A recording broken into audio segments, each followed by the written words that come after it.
RTC సమ్మె ఈ నెల 22వ తారీఖు నుంచి ప్రారంభమైంది. నర్సంపేట డిపోకు చెందిన శంకర్ గౌడ్ అనే వ్యక్తి ఈరోజు నిప్పంటించుకొని చనిపోవడం జరగడం నిజంగా చాలా బాధాకరం.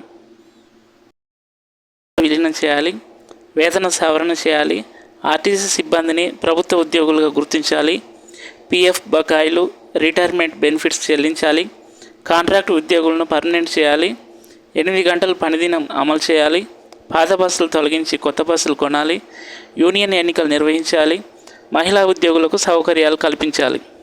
ఈ డిమాండ్లన్నీ చాలా కాలంగా పెండింగ్లో ఉన్నవి. ఎప్పటికైనా అమలు చేయాలని కార్మిక సంఘాలు సమ్మె నిర్వహించడం జరుగుతుంది. ఈ అన్ని డిమాండ్లలో ప్రభుత్వం ప్రధానంగా మూడింటిని ఒప్పుకోలేదు. అవి ఆర్టీసీని గౌట్లో విలీనం చేయడం, ఎలక్ట్రిక్ బస్సులను ఆపివేయడం, ఆర్టీసీ సంబంధించి ఎన్నికలు నిర్వహించడం. ఈ మూడింటిని ప్రభుత్వం ఒప్పుకోలేదు. దీని కారణంగా సమ్మె నిర్వహించడం జరుగుతుంది. చాలామందికి ఒక డౌట్ వస్తుంది, ఎలక్ట్రిక్ బస్సులను ఎందుకు ఆపివేయాలి? దీని కారణంగా పొల్యూషన్ తగ్గుతుంది, డీజిల్ ఖర్చు తగ్గుతుంది, ఈ రకంగా ఆలోచిస్తారు. కానీ ఎలక్ట్రిక్ బస్సులను చాలా వరకు గ్రాస్ కాస్ట్ కాంట్రాక్ట్ మోడల్ తీసుకొస్తున్నారు. అంటే బస్ మెయింటెనెన్స్, డ్రైవర్ యొక్క జీతాలు ప్రైవేట్ కంపెనీ మెయింటెనెన్స్ చేస్తుంది. ఆర్టీసీ కేవలం నిర్వహణ మాత్రమే. దీన్ని ఉద్యోగులు ఆర్టీసీని ప్రైవేట్కి అప్పగిస్తున్నారు అనే భావనలో ఉన్నారు.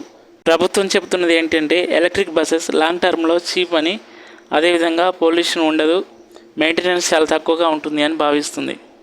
కానీ ఆర్టీసీ యూనియన్ భావిస్తుంది ఏంటంటే ఈ విధంగా ప్రైవేట్ పరమైన బస్సులు మెయింటెనెన్స్ చేయడం వల్ల ఆర్టీసీకి డైరెక్ట్ బస్సుల మీద కంట్రోల్ తగ్గుతుంది.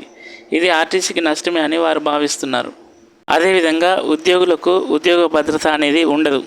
దీని కారణంగా ఆర్టీసీ ఉద్యోగులను ప్రభుత్వంలో విలీనం చేయాలనే డిమాండ్ చాలా గట్టిగా వినిపిస్తుంది. మా ఛానల్ను లైక్ చేయండి, సబ్స్క్రైబ్ చేయండి.